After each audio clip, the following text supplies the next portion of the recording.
First, open Ideogram AI and sign in to your account. To remove a background from an image, start by selecting the image you want to edit.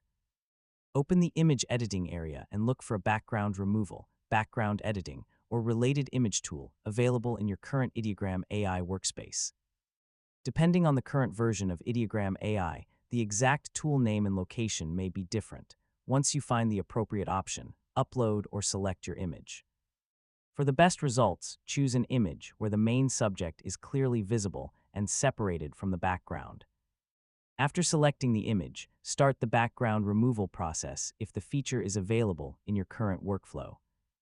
Ideogram AI will process the image and attempt to separate the main subject from the background. When the result is ready, carefully inspect the edges. Pay special attention to hair, fingers, clothing, small objects, and other detailed areas. If the background removal is not perfect, use any available editing or masking controls to improve the result. If your goal is to place the subject over another design, make sure the background is actually removed rather than simply replaced with a solid color. If transparency is supported, choose an appropriate output format that can preserve transparency. Once the result looks clean, preview the entire image again.